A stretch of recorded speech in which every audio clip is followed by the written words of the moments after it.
Hello hello hello येतो आवाज?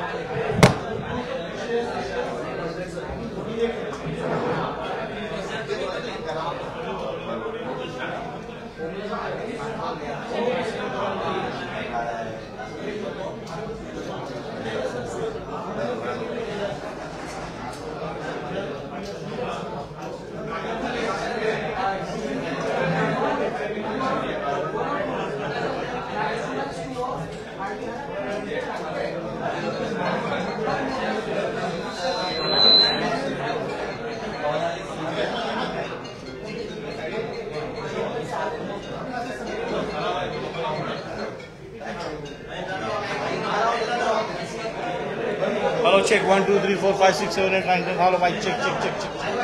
Hello, check, hello, check, hello, check. Hello, check, hello, check. हे बघ लोक. Hello, hello.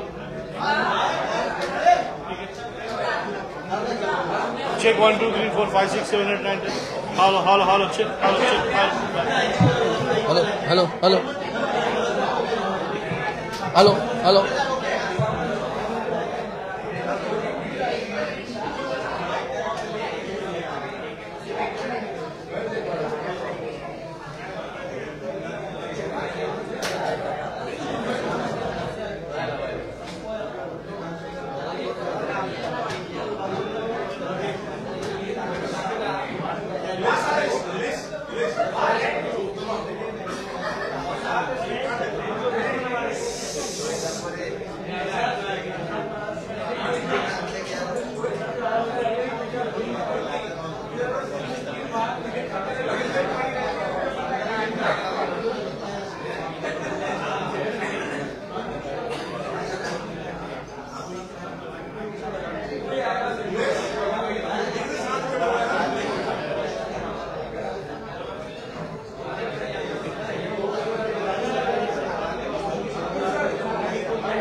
पाहिजे होतं ना. सर्व पत्रकार मित्रांना हार्दिक स्वागत. आता थोड्याच वेळात महाराष्ट्राचे लाडके मुख्यमंत्री चालेल ना. शिवसेनेचे आमचे सर्वोच्च नेते आदरणीय एकनाथरावजी शिंदे साहेब आपल्याला आपल्या पत्रकारांना संबोधित करतील. Silence role.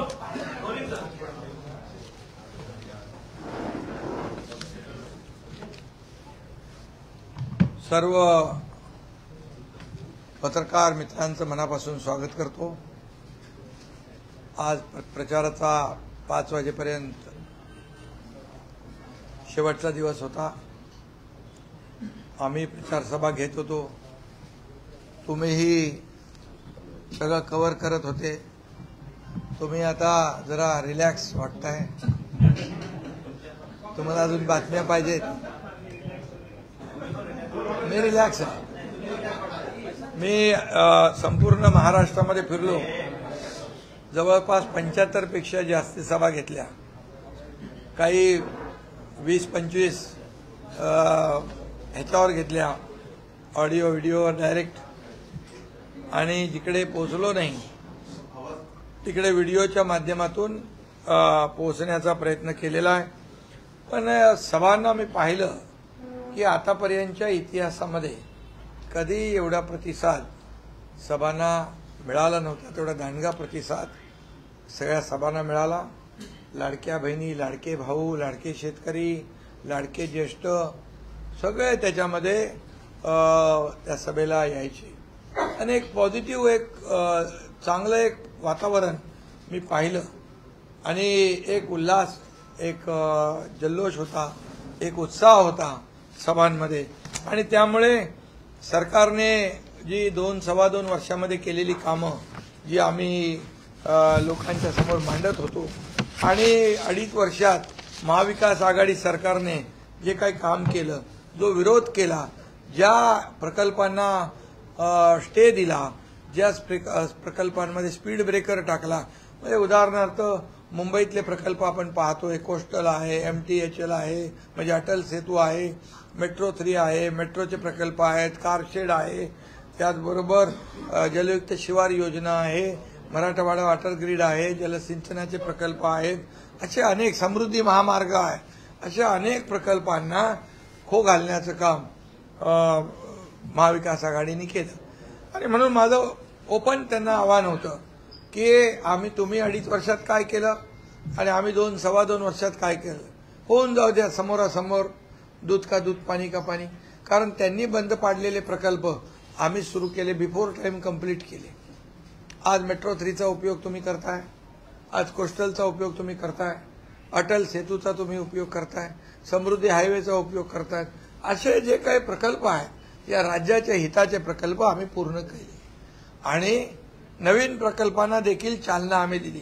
मी आपल्याला फक्त एवढंच सांगतो की सिंचनाचे प्रकल्प महाविकास आघाडीच्या सरकारमध्ये मी होतो, फक्त 4 प्रकल्पांना मान्यता दिली. आमच्या सरकारने 124 प्रकल्पांना मान्यता दिली, लाखो हेक्टर जमीन ओलिताखाली आणण्यासाठी. शेतकऱ्यांसाठी आम्ही निर्णय घेतले. आज कल्याणकारी योजना पहा, जर आपण जे बॅरल लँड आहे तिथे काय उगवत नाही, तिथे सोलरवर ऊर्जा निर्माण करण्यासाठी 50,000 रुपये एकरी देण्याचा आम्ही निर्णय घेतला. हेक्टरी 1.25 लाख रुपये त्यांना मिळत आहेत. आज 12,000 रुपये शेतकऱ्यांना आम्ही निर्णय घेतला. 1 रुपयात पीक विमा योजना देण्याचा निर्णय घेतला. आज 7.5 HP पंपाने शेती करणारा शेतकऱ्याला वीज बिल आम्ही माफ केलं. आज किती आम्ही निर्णय घेतले आणि कर्ज माफ करण्याचा आम्ही निर्णय घेतला. त्याचबरोबर लाडकी बहीण योजना, या योजनेचा देखील आम्ही सुरुवात केली. त्यामध्ये मोठ्या प्रमाणावर विरोध केला, मोठ्या प्रमाणामध्ये खोडा घातला, कोर्टातही गेले, पण कोर्टाने त्यांना चपराक दिली आणि ही योजना आता सुरू झाली. 5 इन्स्टॉलमेंट त्याच्यामध्ये आम्ही त्या माझ्या लाडक्या बहिणींना आम्ही देऊ शकलो, याचं समाधान आहे. आज एका मुलीने आत्महत्या केली, मी भाषणातही सांगितलं, एका मुलीने आत्महत्या केली फक्त तिला इंजिनिअरिंगचं शिक्षण घेता आलं नाही म्हणून. 50% सरकार भरत होतं, 50% पालक भरत होते, पण 50%चा भार पालकावर नको म्हणून तिने आत्महत्या केली. 12:30 वाजता तुमच्या कुठल्या चॅनलने मला दाखवलं.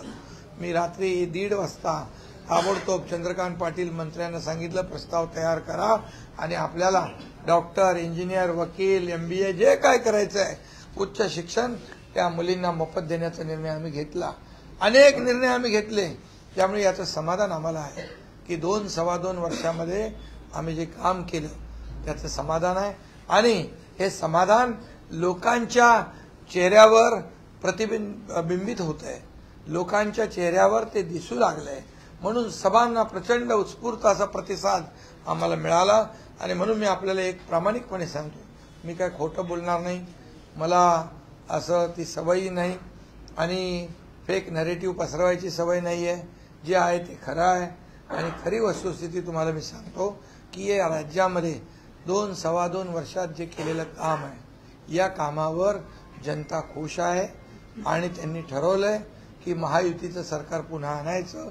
आणि मी तुम्हाला पूर्णपणे खात्रीने सांगतो की येत्या 20 तारखेला लोक भरभरून मतदान करतील आणि 23 तारखेच्या रिझल्टमध्ये महायुती पूर्ण बहुमताने या राज्यामध्ये पुन्हा येईल. कारण ही काळाची गरज आहे असं लोकांचं मत आहे. या निवडणूक प्रचारामध्ये विरोधकांनी प्रामुख्याने कृषी उत्पन्न मालाला हमीभाव मिळत नाही या संदर्भात खूप प्रचारामध्ये मुद्दे उपस्थित केले. विशेषतः सोयाबीन उत्पादकांना हमीभाव मिळत नाही आणि कापूस हे दोन मुद्दे जे प्रामुख्याने आम्ही लोकसभा इलेक्शन झाल्या हेक्टरी 5,000 रुपये सोयाबीन, हेक्टरी 5,000 रुपये कॉटन याला आम्ही तात्काळ अनुदान दिलं. त्याचं वाटप सुरू झालं आणि मी पियुष गोयल आपले मंत्री महोदय आहेत, त्याचबरोबर अमित भाई आपले सहकार मंत्री आहेत, त्यांच्याशी बोलून मी तात्काळ त्यांना विनंती केली तर हमीभाव सोयाबीनला 4,892 रुपये देण्याचा निर्णय झाला. 15% मॉइश्चर असलेलं सोयाबीन 1 किलो पण कुणाकडे असेल तेही खरेदी करण्याचा निर्णय झाला. त्यांनी सांगितलं किती केंद्र तुम्हाला वाढवून पाहिजे त्याची सूची आम्हाला द्या आणि त्यामध्ये बिलकुल कुठेही काय हायगाय होणार नाही. त्याचबरोबर कापसाचं जे आहे कापसाला देखील जवळपास 7,152 रुपये हमीभाव मिळेल. कुठला तो आपला 1-2 प्रकारचे कापूस आहेत त्यामध्ये मध्यम आणि मीडियम स्टेपल कॉटन 7,121 रुपये आणि लॉंग स्टेपल कॉटन 7,521 रुपये हे मिनिमम सपोर्ट प्राइस या ठिकाणी देण्याचा निर्णय झाला आहे. कॉटन कॉर्पोरेशन ऑफ इंडिया हे सगळ्या केंद्रातून हे कापूस खरेदी करतील. जे तफावत आहे ही तफावत देखील ते गॅप फिलिंग करून देणार हा निर्णय झाला. सोयाबीन पेंड जी आहे ती निर्यातीसाठी देखील ती परवानगी देणार. त्याच्यामध्ये जे काही गॅप भरून द्यायचा आहे तोही आम्ही देणार. त्यामुळे सोयाबीन आणि कापसाचं जो प्रश्न होता तो राज्य आणि केंद्र सरकार मिळून आम्ही निकालात काढतोय. शेतकऱ्यांना आम्ही वाऱ्यावर सोडणार नाही. कांद्याचा विषय होता, कांद्याचा विषय देखील आम्ही एक्सपोर्टवरचा बॅन काढला आणि त्या कांद्या व्यापाऱ्यांना देखील पैसे मिळू लागले. शेवटी शेतकरी हा आमचा अन्नदाता आहे. हे विरोधक भडकवत आहेत, विरोधक खोटी दिशाभूल करतायत. आता मी सांगतो आमच्या सरकारमध्ये 2 वर्षामध्ये शेतकऱ्यांना अतिवृष्टी अवकाळी गारपीटमध्ये 15,000 कोटी रुपये नुकसान दिलं. आज एनडीआरएफचे नियम आम्ही पूर्ण बदलले. 2 हेक्टरची 3 हेक्टर मर्यादा केली. सततच्या पावसाचं नुकसान मिळत नव्हतं ते आम्ही देऊ लागलो. गोगलगाईने केलेलं नुकसान कधी आयुष्यात मिळालं नाही ते आम्ही दिलं. त्यामुळे शेतकऱ्यांना आता वाऱ्यावर आम्ही सोडलेलं नाही, सोडणार नाही.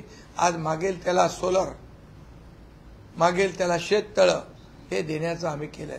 आणि दुसरी गोष्ट शेतकऱ्यांना जोडधंदे म्हणजे त्यांना 12,000चे आता 15,000 आपण करतोय, त्यांना सोलर देतोय. यासाठी देखील किंबहुना ज्या योजना 1 रुपयात पीक विमा योजना देणारं पहिलं राज्य आहे. आणि म्हणून आतापर्यंतच्या 2-2.25 वर्षात शेतकऱ्यांवर महायुती सरकारने 45,000 कोटी रुपये योजनांवर खर्च केले.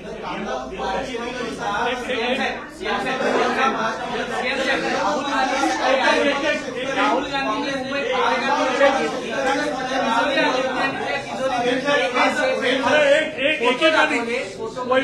अदानींचा एक फोटो होता आणि दुसरीकडे धारावीच्या पुनर्विकासाचा एक फोटो होता.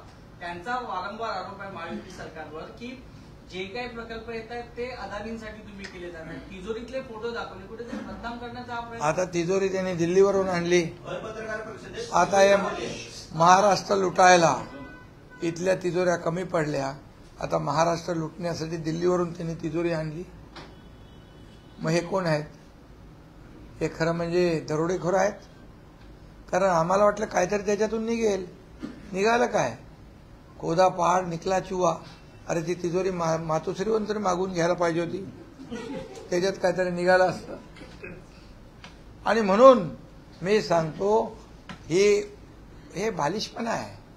हे अदानी, आम्ही जमीन अदानीला दिलेली नाही, आम्ही जमीन डीआरपीला दिलेली आहे. 2 लाख लोकांना घरं देण्याचा निर्णय तिथं होतोय. उबाटाचं सरकार होतं त्यावेळेस सांगितलं फक्त पात्र लोकांना द्या, पात्र लोकांना द्या, जे कोणी असतील ते पात्र लोक. आम्ही सांगितलं जेवढे लोक राहतात त्या सगळ्यांना द्या.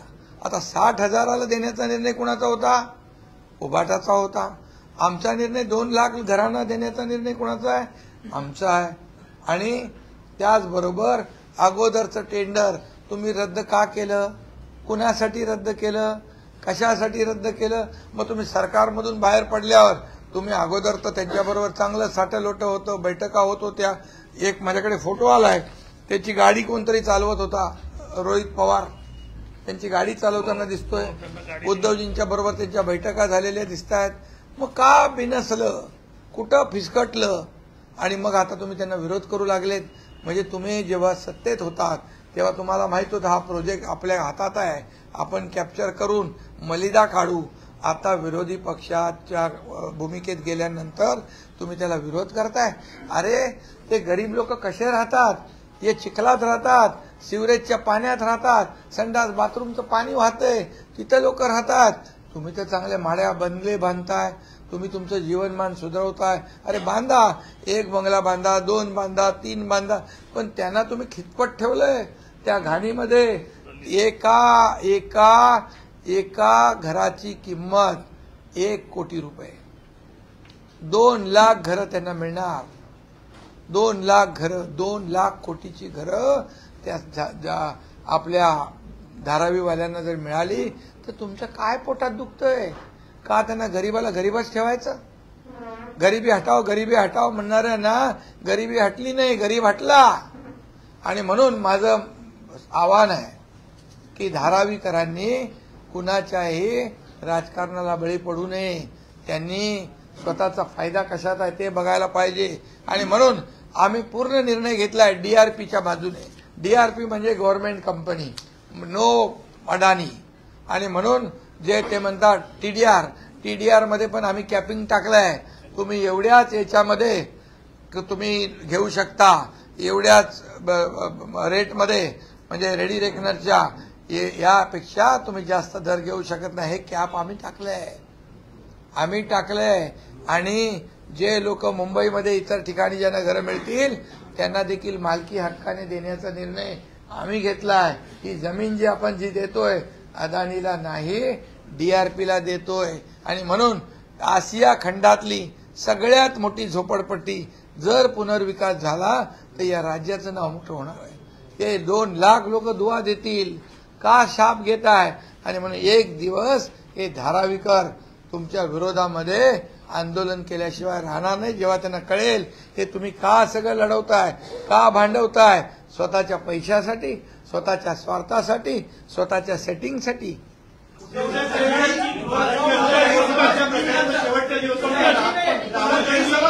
मुंबईत येतात, पत्रकार परिषद घेतात आणि त्यांचा प्रमुख अजेंडा, प्रमुख मुद्दा हा धारावीच असतो. राहुल गांधींना अचानक धारावीमध्ये इतका इंटरेस्ट किंवा त्याच्याविषयी एवढा कळवळा का निर्माण झाला? राजकीय कारण काय वाटते? धारावी हा आशिया खंडातला नाही, लाडकी बहीण आहे. बोला.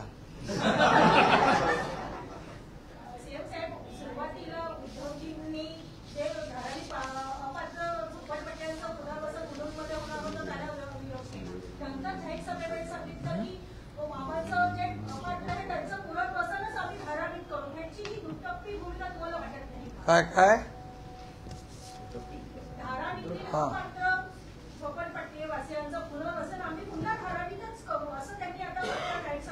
म्हणजे दुटप्पी भूमिका आहे. तुम्ही आधी सांगितलं फक्त पात्र लोकांना द्या. पात्र लोक 60,000 आहेत, 2 लाख लोक सगळे आहेत. म्हणजे तुम्ही आधी सेटलमेंट केलं, त्याला फायदा होईल असं बघितलं. 1,20,000 लोकांना बेघर करायचं तुम्ही ठरवलेलं, पण आम्ही ते होऊ देणार नाही. म्हणजे पूर्णपणे याच्यामध्ये तुमचं मॅच फिक्सिंग बिघडलेलं आहे. आणि तुम्हाला जे पूर्वी जे ठरलं होतं ते आता फिसकटलेलं आहे. आणि म्हणून माझं एकच प्रामाणिक मत आहे, या धाराविषयी आम्हाला काही त्याच्यामध्ये आम्हाला काही वैयक्तिक स्वार्थ नाही आहे. आम्हाला त्याच्यातून काही मिळवायचं नाही. आम्हाला त्याच्यातून पॉलिटिकल फायदा मिळवायचा नाही आहे. आणि आम्हाला कुठल्याही प्रकारचं क्रेडिट घ्यायचं नाही आहे. आम्हाला एवढंच आहे की धारावी हा प्रकल्प जागतिक दर्जाचा आहे. याला स्पेशल प्रोजेक्टचा आपण स्टेटस दिलेला आहे. 2 लाख लोकांना जर आम्ही घरं दिली तर त्यांचा दुवा मात्र मिळाल्याशिवाय राहणार नाही. हाच आमचा स्वार्थ आहे. आणि म्हणून मी म्हणेन, मागाशी तुम्ही म्हणाला दुटप्पी मिळाले नाही मणी म्हणून सोडले अदानी.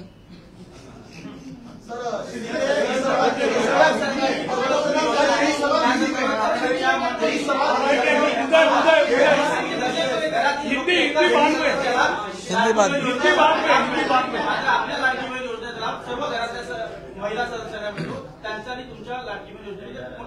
त्यांचं काय कर्नाटक, कुठली कर्नाटकमध्ये एका घरातल्या एका बहिणीला मिळतो. पण आपल्या महाराष्ट्रामध्ये ज्या घरामध्ये 2 बहिणी असल्या तरी सुद्धा त्यांना आम्ही देण्याचा निर्णय घेतलेला आहे. कारण आम्ही भेदभाव करत नाही, जातीपातीचा भेदभाव नाही. मराठी माणसांना पण मिळते, उत्तर भारतीयांना पण मिळते, हिंदूंना पण मिळते, मुसलमानांना पण मिळते, ख्रिश्चनांना पण मिळते. सगळ्यांना या योजनेचा फायदा मिळतोय. आम्ही काय त्याच्यामध्ये बदल केलाय का? कारण आमची योजना जी आहे ही सर्वसमावेशक आहे. माझ्या लाडक्या बहिणींच्या जीवनामध्ये आधार निर्माण करण्यासाठी आम्ही निर्माण केलेलं आहे. मी देखील एक सर्वसामान्य परिवारातला, शेतकरी परिवारातला मी मुलगा आहे. सर्वसामान्य कुटुंब कसं चालतं हे मी माझ्या आईकडून पाहिलंय. माझ्या आईने बघितलंय, गरिबी बघितली आहे. माझी पत्नी पण सुटली नाही त्याच्यातून. आणि म्हणून मी जेव्हा मला अधिकार प्राप्त झाले तेव्हा मी ठरवलं, माझ्या दोन्ही उपमुख्यमंत्र्यांना घेऊन आम्ही ही योजना सुरू केली. विरोधकांना वाटलं नव्हतं की एवढ्या लवकर पैसे खात्यात येतील, पण आम्ही सगळं प्लॅनिंग व्यवस्थित केलं. कारण आमची नियत साफ आहे, आमची नियत देण्याची आहे, आमची देण्याची वृत्ती आहे, घेण्याची नाही. ही देना बँक आहे, लेना बँक नाही. आणि म्हणून अरे त्यांना जाऊ दे रे, काय बोलतं, दिलं काय त्यांनी, काय दिलंय बोलायला. आणि म्हणून तुम्हाला सांगतो आम्ही देणारे आहोत. 5 हप्ते दिले, 5 हप्ते लक्षात ठेवा. आणि हे नोव्हेंबरचा पण हप्त्याला विरोध करणार होते ते आचारसंहिता, म्हणून आम्ही पण डोकं लावलं. आम्ही ऑक्टोबरमध्येच नोव्हेंबरचे पैसे दिले. आणि 20 तारखेला जेव्हा मतदान होईल, आचारसंहिता शिथिल होईल, तेव्हा ताबडतोब डिसेंबरचा पण हप्ता आम्ही देणार.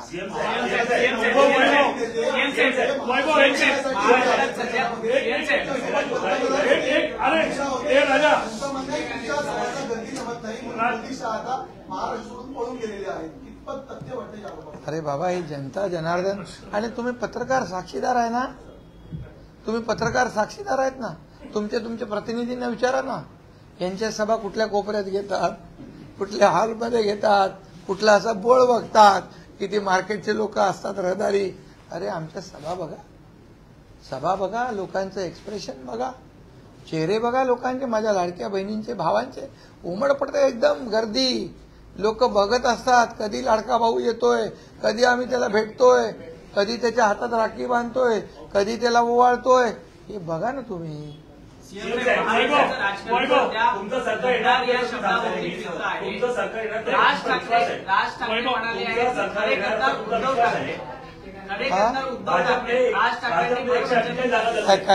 राज ठाकरे भर मंचावरती बोलले, खरे गद्दार उद्धव ठाकरे, खरे गद्दार उद्धव ठाकरे असं राज ठाकरे भर मंचावरती बोलले. मग ते काय खोटं थोडंच आहे, खरंच आहे. कारण 2019ला शिवसेना भाजपा युती गठबंधन म्हणून लढले. एकीकडे मोदी साहेब, एकीकडे बाळासाहेबांचे फोटो लावले.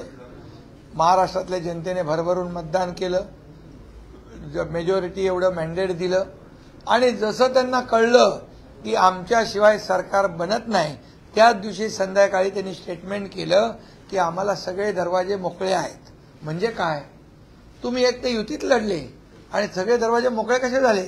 म्हणजे तुमचं अगोदर ठरलं की सरकार बनवायचं काँग्रेस बरोबर आणि मुख्यमंत्री पद घ्यायचं स्वतःच्या स्वार्थासाठी, स्वतःच्या मोहापायी, खुर्चीसाठी. तुम्ही बाळासाहेबांचे विचार सोडले, बाळासाहेबांच्या विचाराच्या विरुद्ध तुम्ही आघाडी केली. अनैसर्गिक या महाराष्ट्रातल्या जनतेच्या पाठीत खंजीर खुपसला, भारतीय जनता पक्षाच्या पाठीत खंजीर खुपसला. मग खरे गद्दार कोण? बरोबर ते बोललेत. मग तुम्ही आम्हाला जे रोज हिणवता त्याचा तुम्हाला अधिकार आहे. आम्ही तर उलट आम्ही सांगितलं, पुन्हा आपण झालं जे झालं, पुन्हा तुम्ही शिवसेना आणि भाजपचं सरकार तयार करा, गठबंधन सरकार येऊ द्या, कोणी काय बोललं ठरलं जाऊ द्या, आता पुन्हा आपण येऊ. पण त्यांना 5 वर्ष मुख्यमंत्री म्हणून काम करायचं होतं. शिवसेना गेली वाऱ्यावर, धनुष्यबाण गेला वाऱ्यावर, काही गेलं त्यांना काही घेणं देणं नव्हतं. शिवसैनिकाचं खच्चीकरण होत होतं, शिवसैनिक जेलमध्ये जात होते, आमदाराला निधी मिळत नव्हता. आणि हे सगळं जे आहे, या सगळं जे पाहिलं आपण, आणि त्यामुळे आम्ही हा निर्णय घेतला, लोकांच्या मनातलं सरकार स्थापन केलं आणि आज मला अभिमान आहे की लोकसभेमध्ये त्यांच्यापेक्षा स्ट्राईक रेट आमचा जास्ती, त्यांच्यापेक्षा वोट शेअर आमचा जास्ती, त्यांनी 13 लढलो, आम्ही समोर समोर फाईट केले, आम्ही जास्ती जागा जिंकलो, हे लोकांनी प्रूव्ह केलेलं आहे. आणि म्हणून राज ठाकरे बोलले ते बरोबर आहे, ते अगदी बरोबर आहे. स्वतःच्या गिरेबांमध्ये झाकून बघायला पाहिजे. अरे किती लोक येत आहेत आज आमच्याकडे, 50 आमदार, 13 खासदार, शेकडो हजारो सरपंच, ग्रामपंचायत सरपंच, लोकप्रतिनिधी, लाखो शिवसैनिक, हे सगळे गद्दार आहेत, हे सगळा कचरा आहे. जे गेला तो कचरा, आता राहील काय मग? एवढाच कचरा राहील.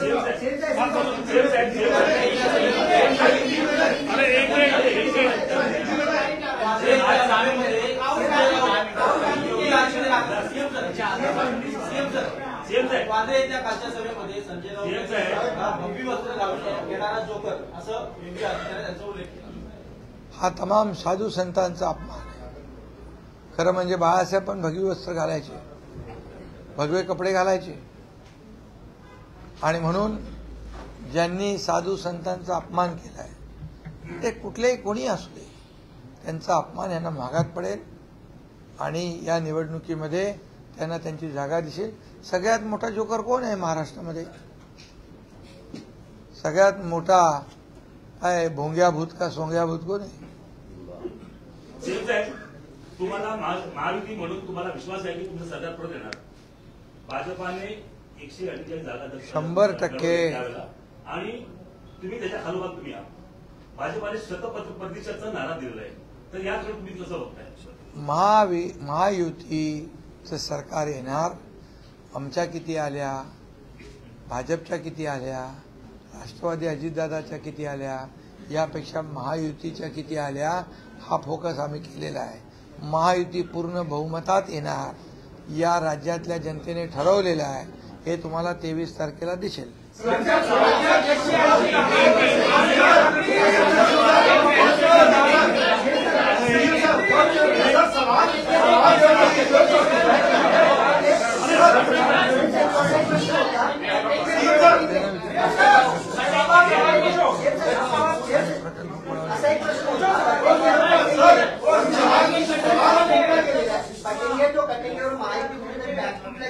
आणि तुमच्यामध्ये समन्वय नाही असं दिसून येत आहे. कोण बॅकफुटला गेलंय, काय झालंय? तुम्ही सगळे आखाडे बांधता. अरे बाबा, अरे काय अर्थ घ्यायचा, का वाकडा घेताय? सरळ घ्या ना. अरे बाबा, जर मोदीजी म्हणाले एक है तो सेफ है, का एक होऊ नये? एक होऊन मतदान करू नये? तुम्ही निवडणूक आयोग म्हणतो मतदान करा, पर्सेंटेज वाढवा, सगळं वाढवा, मग काय झालं? एक होऊन मतदान करा. या राज्याला, या देशाला सुरक्षित ठेवायचं असेल तर आपली एकजूट पाहिजे. आता आपलेच राज्यातले नेते काँग्रेसचे विदेशात जाऊन आपल्या लोकांची बदनामी करतायत, पाकिस्तानची बोली बोलू लागलेत आणि मग आज 370 कलम हटवा म्हणून बोलू लागलेत. म्हणून आपल्याला एक होणं गरजेचं आहे. म्हणून मोदीजी म्हणालेत, त्यांनी काय असा धर्माचा विचार केला का? महाविकास आघाडीने फेक नरेटिव्ह केलं तसं त्यांनी पसरवलंय का? या धर्माने एकत्र या धर्माच्या विरुद्ध हे करा. आणि म्हणून मी आपल्याला एवढंच सांगतो, आप बोल रहे हैं कि बार-बार एमपीए ने स्पीड ब्रेकर लगाए, विरोध किया, कितने आपके पास कुछ लिस्ट है क्या? ये देखिए मैं बताता हूँ. स्पीड ब्रेकर माझ्याकडे रेडी आहे. हे बघा, ये स्पीड ब्रेकर है, ये स्पीड ब्रेकर है, हा स्पीड ब्रेकर आहे. याच्यामध्ये तुम्हाला मी सांगतो, 8,89,105 कोटीचं म्हणजे 9 लाख कोटी कामांना स्पीड ब्रेकर टाकलेला आहे. Mumbai Ahmedabad Jaitapur power project, Barsu refinery, Vadhavan port, Dharavi redevelopment, Gargai dam, Mumbai central public park आणि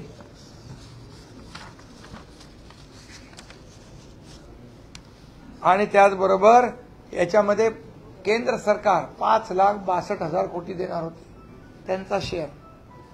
जलयुक्त शिवार मराठवाडा वॉटर ग्रीड 80,000 कोटी त्याला एक खो घातला. आता वाढवण पोर्टला 76,000 कोटी रुपये आम्ही स्पीड ब्रेकर काढला, त्यांना चांगला ब्रेक मारून टाकला.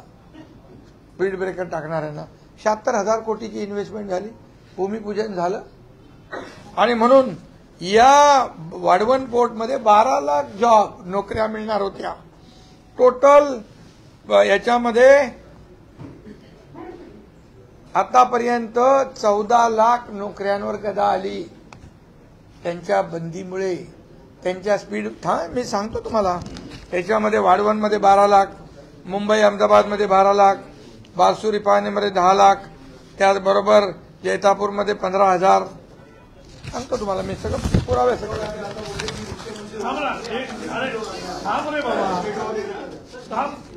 मुंबई मेट्रो 14,000 कोटी रुपये लॉस झाला, 14,000 कोटी वाढले. गारगाईमध्ये 1,200 कोटी वाढले त्यांच्या विरोधामुळे. आणि हे तर याच्यामध्ये आणखी सांगतो तुम्हाला, धारावी रिडेव्हलपमेंटमध्ये 2 लाख घरं वंचित ठेवतात.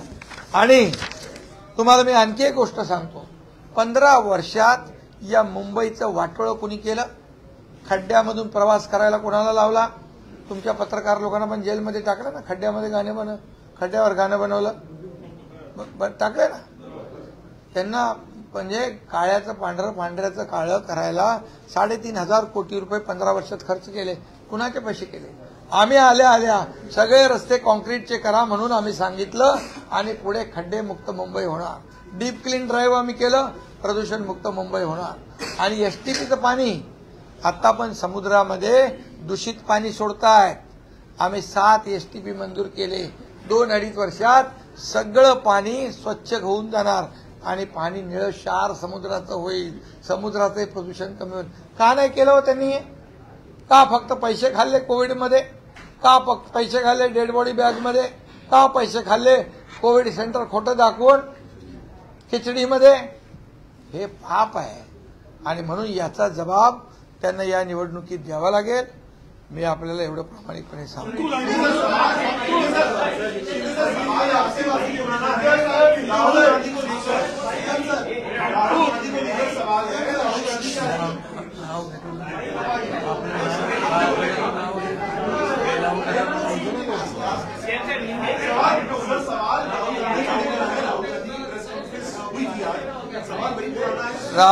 राहुल गांधी जी ने आज एक यहाँ पर बड़ी तिजोरी लाई थी.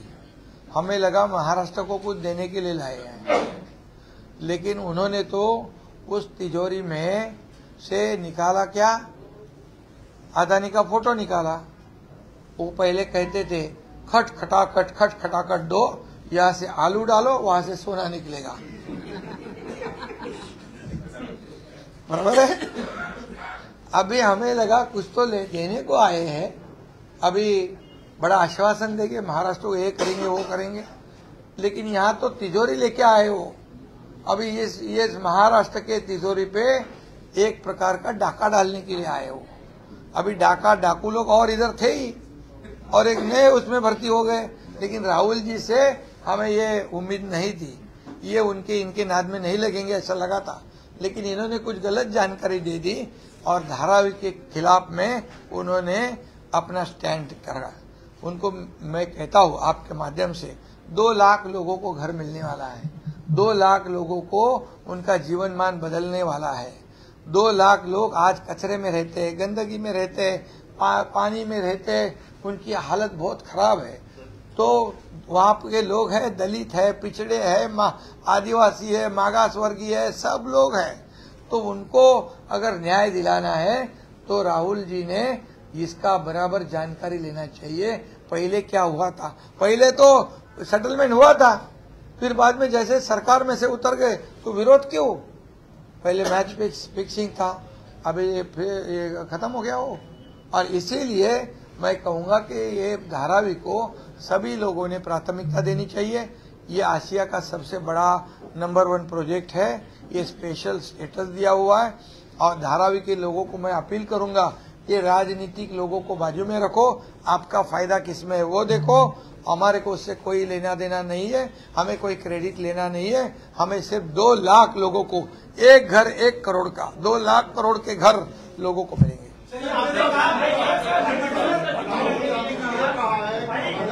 नरेंद्र मोदी और अमित शाह ये एक है, बाकी मुंबई और महाराष्ट्र अलग है, एक है, इसलिए अदानी मोदी और इसके लिए ऐसा राहुल गांधी स्ट्रेट फॉरवर्ड बोला है। मुंबई की जमीनें अदानी को देनी। अरे भाई मेरे पास फोटो है कुछ, अदानी जी की गाड़ी चलाते वक्त लोग, उनके ही लोग, अभी वो क्या कर रहे थे।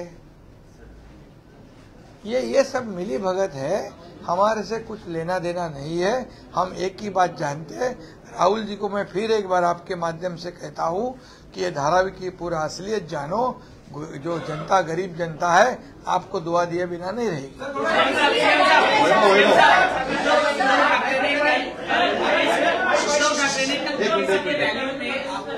पिताजी का नाम लिया, बाप का उल्लेख किया, बोला कि मेरे बाप का फोटो, हिम्मत है तो मेरे बाप का फोटो वहां से हटा दो और आपके बाप का फोटो लगाओ, है हिम्मत तो चुनाव लड़के दिखाओ। अरे मेरे बाप का नाम है संभाजी शिंदे और मेरा नाम है एकनाथ संभाजी शिंदे।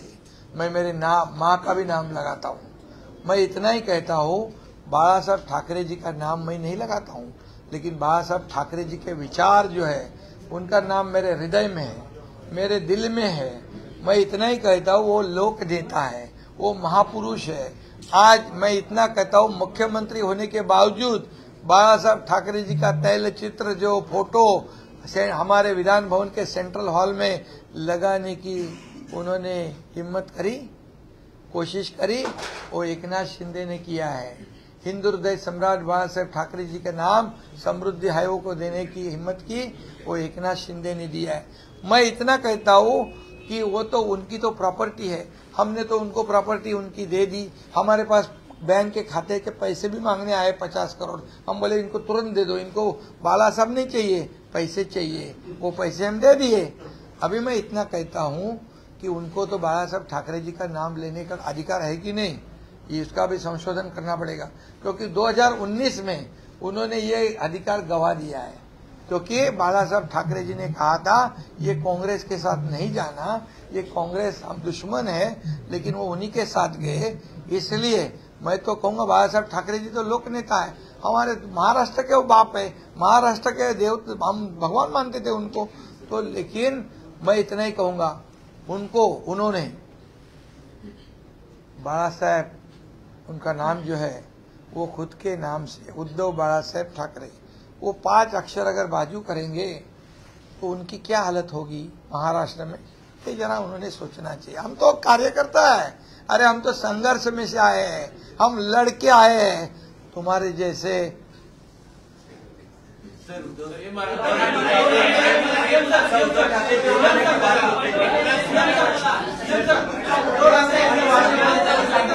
और अभी और बाला साहेब ठाकरे जी को काय बोले काय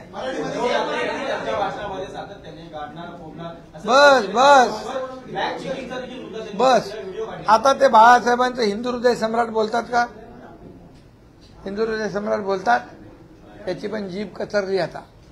आणि तोडो फोडो गाडो हे करो, मला जेलमध्ये टाको, अरे क्या एकनाथ शिंदे है क्या है, एक मिनट, ये क्या ऐरा गैरा नहीं है। एकनाथ शिंदे को हलके में लिया, एकनाथ शिंदेला लाईट घेतलं, लाईटली हलक्यात घेतलं आणि एकनाथ शिंदेनी तुम्हाला एवढं टाईट केलं की तुमची खुर्चीच गायब झाली।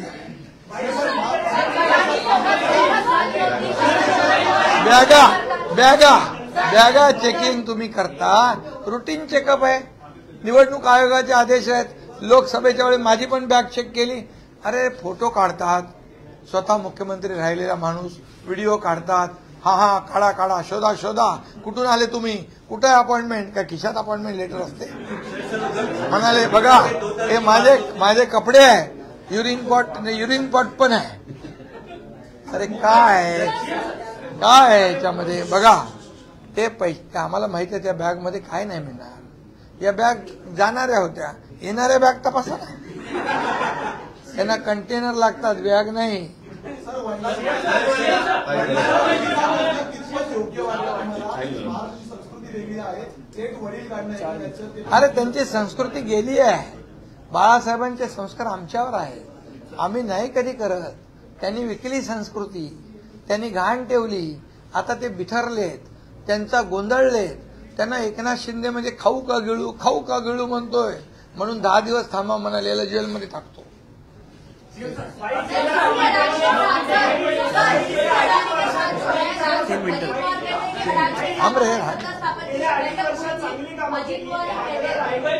अजूनही 184 वाड्या म्हणजे वाड्या आहेत, तिथे रस्तेच पोहोचले नाही. कुठं? रायगड जिल्ह्यात. अरे बाबा, आता आम्ही 45,000 गावात पांदन रस्ते करण्याचा निर्णय घेतलाय. लवकर तुमची इच्छा पूर्ण होईल. उद्धव ठाकरे बोलले. आता 20 तारखेला मतदान होणार आहे, 23 तारखेला निकाल आहे.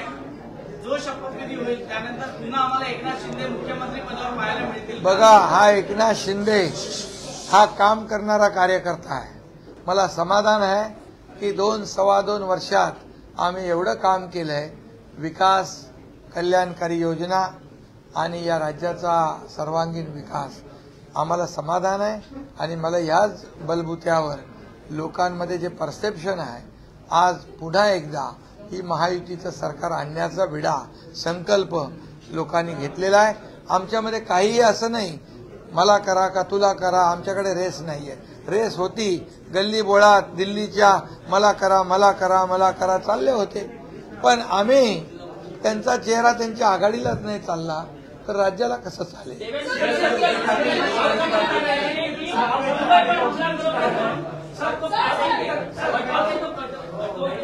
हो गया आइडियोलॉजिकल चुनाव है, लेकिन इस दफा धर्मयुद्ध का भी मुद्दा छिड़ा, जिसको लेकर अब उद्धव ठाकरे ने रिएक्ट किया है कि मुसलमानों को पता चला है कि जो हमारा हिंदुत्व है वो सही हिंदुत्व है और इसीलिए वो हमारे साथ जुड़े. देखिए, बाला साहब ठाकरे जी का हिंदुत्व हम आगे बढ़ा रहे. वो हिंदुत्व व्यापक, उसमें दूसरे धर्म का, मजहब का अपमान करना, अनादर करना बिल्कुल नहीं है. हमारी परियोजना जो है, आज सब योजनाओं में सभी जाति पाति के लोग फायदा उठा रहे हैं. केंद्र की मोदी जी की जो योजना है उनको भी सभी लोग जाति पाति के लोग फायदा उठाते. गरीबी हटाओ, गरीबी हटाओ, गरीबी हटाओ. कांग्रेस ने कहा गरीबी हटी नहीं, गरीबी हट गया, लेकिन 25 करोड़ लोगों को गरीबी से बाहर लाने का काम मोदी जी ने किया है. उसमें कौन सा फर्क किया है? सभी लोग, आयुष्मान भारत, महात्मा ज्योतिबा फुले, जनधन योजना, लाडली बहन, लखपति दीदी, ड्रोन दीदी, क्या फर्क है? क्या फर्क किया है? तो हमारा जो है ये जो विकास की परियोजना है, उसे हमने किसी को भी छोड़ा नहीं है, सबको साथ में लिया है. इसलिए क्या है, इसलिए मैं कहता हूं कि आप लोग घूमे वो सब जगह पे, जरा सही रिपोर्ट दे दो मेरे को. और जो मुझे मालूम है कि ये जो काम किया है हमने, ये काम आज तक के इतिहास में हर एक घर में कुछ ना कुछ सरकार की तरफ से राहत देने का काम किया कि एक इको सिस्टम तैयार किया. एक तरफ डेवलपमेंट किया है, एक तरफ इंडस्ट्री है, दूसरी तरफ कल्याणकारी योजनाएं है. ये कभी पहले हुआ था? आप पत्रकार लोगों से मैं पूछता हूँ कि आज तक के इतिहास में, है चलता है मेरा और 6 मिनट बाकी है मेरे घड़ी में, तो इसमें आज तक के इतिहास में कभी भी इतनी परियोजना लागू नहीं हुई थी. और इसलिए आप भी थोड़ा अच्छा प्रेडिक्शन करो, सही. और आप भी सब मेरे जैसी लाडली बहना है, लाडले भाई है, ऐसे लाडले पत्रकार है आप लोग. हाँ, आपका भी वोट अमूल्य है. वोट करना जरूरी है. वोट का परसेंटेज बढ़ाना जरूरी है. इसलिए आप भी अपील करो लोगों को, जैसे मोदी जी ने कहा है.